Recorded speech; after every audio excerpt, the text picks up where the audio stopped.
बहुत समय पहले की बात है। भोला अपनी बीवी आरती के साथ रहता था।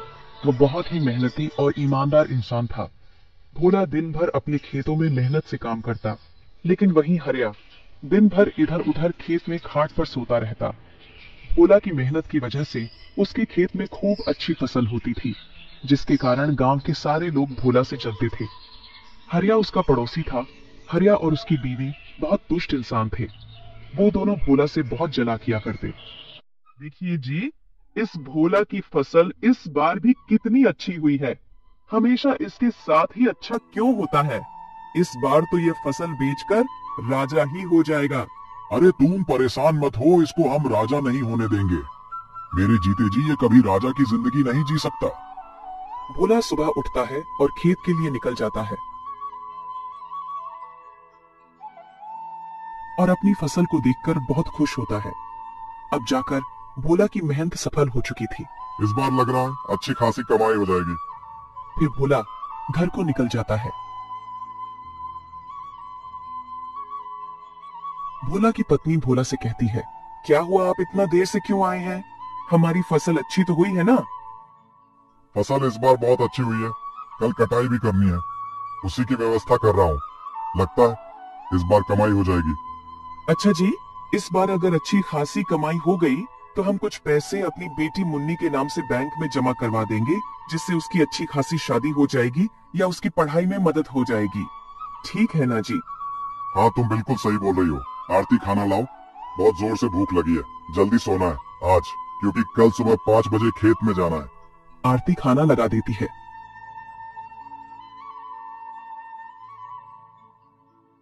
ये पापड़ कहाँ से लाई हो तुम? क्या हुआ, अच्छे नहीं लग रहे हैं क्या?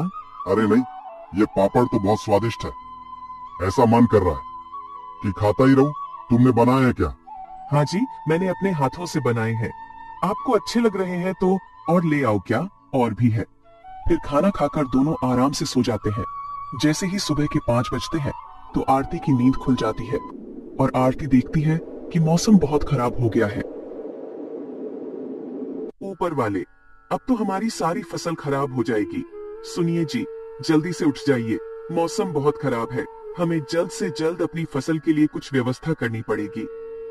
दोनों उठकर जैसे ही खेत को निकलते हैं, तब तक खूब जोरदार बारिश होने लगती है। बारिश के साथ हवा भी चलने लगती है। यह सब देखकर भोला बहुत टेंशन में आ जाता है।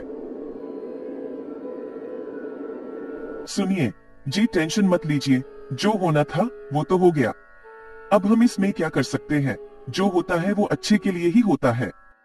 इधर हरिया बहुत खुश था मौसम को देखकर, और हरिया अपनी पत्नी से कहता है, देखो, मैंने बोला था ना कि वो अमीर नहीं हो पाएगा, और ऐसा ही हुआ। अच्छा जी, लेकिन हम लोगों की भी तो फसल बर्बाद हो गई ना। आप इतने खुश क्यों हो रहे हो? आपको तो दुखी होना चाहिए। हमने तो अपने खेत में उतना पैसा नहीं लगाया है और ना ही उतना मेहनत किए हैं, तो इसलिए मुझे तो बहुत खुशी हो रही है कि भोला की सारी फसल बर्बाद हो गई। मेरा तो जब भी इतना फायदा नहीं होता। कम से कम भोला हमसे ज्यादा अमीर तो नहीं बन सकता। उधर भोला को उसकी पत्नी सब्र दिलाती है। लगातार 4-5 दिन तक बारिश होती है।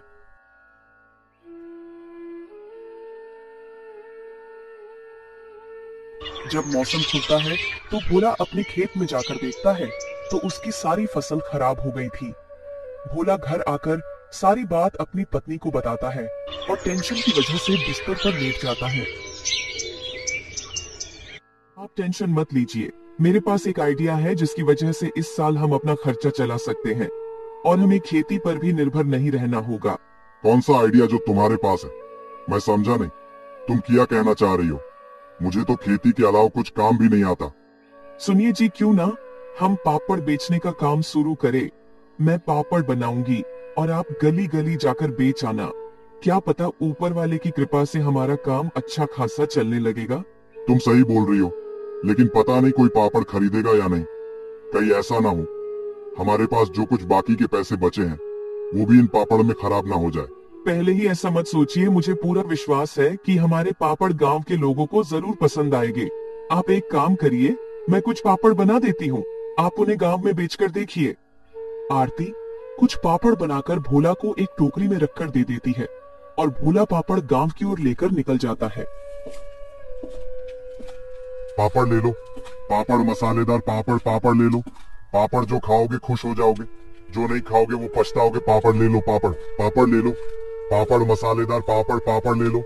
तभी एक औरत भोला से पापड़ लेने आती है। अरे भैया, ये पापड़ कैसे होते हैं और ये पापड़ कितने का है भैया? 10 रुपए का एक है। बहन जी बोलिए कितने दे दूं?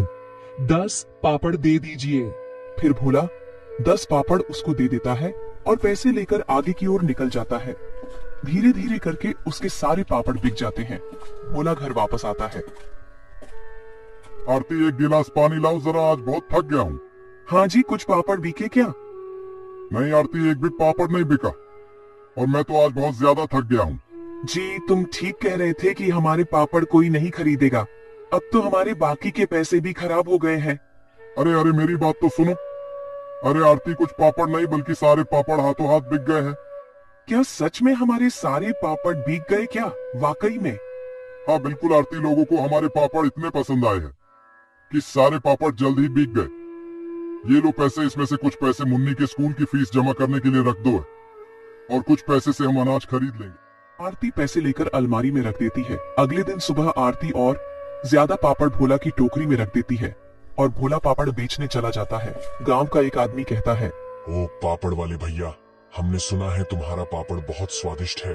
चलो 10 पापड़ मुझे दे दो, हम भी तो देखें कि तुम्हारे पापड़ में ऐसा क्या है। भोला उस आदमी को 10 पापड़ दे देता है और आगे की ओर निकल जाता है। धीरे धीरे उसके सारे पापड़ बिक जाते हैं। जैसे ही शाम होती है, भोला घर आता है। सुनो आरती, हमारे पापड़ के तो बहुत चर्चे हो रहे हैं। अब मेरे गांव में जाते ही सारे पापड़ बिक जाते हैं। आरती यह बात सुनकर मुस्कुराती है। भोला और आरती बात कर ही रहे होते हैं, तभी गांव का मुखिया आता है। ओए भाई, भोला कहाँ हो? जी मालिक बोलिए, क्या काम है? सुन भोला, 4 दिन बाद मेरी बेटी की शादी है, उसके लिए मुझे 100 पापड़ चाहिए। क्या तुम 100 पापड़ बनाकर दे सकते हो? हाँ मालिक, मिल जाएंगे 100 पापड़। यह सारी बातें हरिया और उसकी पत्नी सुन रहे थे। इसके साथ इतना अच्छा क्यों होता है? मैं ऐसा नहीं होने दूंगा, इसके साथ मैं अच्छा नहीं होने दूंगा। हरिया और उसकी बीवी उसे देखकर जलने लगते हैं और आरती पापड़ कहाँ रखती है यह सोचते हैं।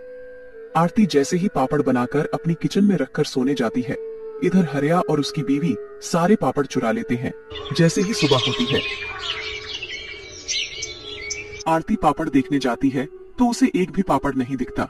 यह सब देखकर वह सारी बात अपने पति को बताती है। मैं आज मुखिया जी के घर जा रहा हूँ और उनसे बोल दूंगा कि बस मुझे 2 दिन का मौका और दे दीजिए। भोला मुखिया के घर की ओर निकल जाता है। मुखिया जी, मेरे घर से किसी ने सारे पापड़ चुरा लिए हैं। आप मुझे बस 2 दिन का मौका दे दीजिए, मैं आपको पापड़ बनाकर दे दूंगा। ठीक है भोला, मैं तुमको 2 दिन का मौका दे रहा हूँ, लेकिन तुम मुझे पापड़ जरूर बनाकर दे देना। हाँ ठीक है मुखिया जी, आप चिंता मत करिए, मैं तुम्हारे पापड़ जल्द बना दूंगा। फिर जब भोला उधर से जैसे ही घर आता है तो भोला देखता है कि हरिया का बेटा पापड़ खा रहा है और उसके हाथ में भी 2 पापड़ है। यह देखकर भोला कहता है, हरिया के बच्चे तो पापड़ नहीं खाते हैं और ना ही कभी हरिया ने पापड़ खरीदा, लेकिन ये बच्ची पापड़ कहाँ से लाई है? भोला उस बच्चे के पास जाता है। ये पापड़ तुम कहाँ से लाए हो? ये पापड़ तो मेरे पापा ने दिए हैं, मेरे घर में और भी ज्यादा पापड़ है। भोला ये सारी बात अपनी बीवी को बताता है। आपको मुखिया के घर जाना चाहिए और सारी बात बता देनी चाहिए, हमारी मुखिया जी ही मदद कर सकते हैं। फिर भोला मुखिया के घर जाता है और सारी बात मुखिया को बता देता है। फिर मुखिया अपने नौकर के साथ आता है और हरिया के घर में छानबीन करता है। जैसे ही मुखिया का नौकर और मुखिया हरिया के घर में जाते हैं, उन्हें वो पापड़ मिल जाते हैं। ये क्या है हरिया, क्यों चुराए ये तुमने पापड़? मुझे माफ कर दीजिए, मेरे अंदर ईर्ष्या आ गई थी, इसीलिए मैंने ऐसा किया है मुखिया जी। मैं आज के बाद ऐसी हरकत नहीं करूंगा, आप मुझे बस एक बार माफ कर दीजिए। नहीं, ये माफ करने लायक काम नहीं है। अगर मैंने तुम्हें माफ कर दिया तो तुम फिर ऐसा काम करोगे? मारो इसको सब। फिर सब मिलकर उसे खूब मारते हैं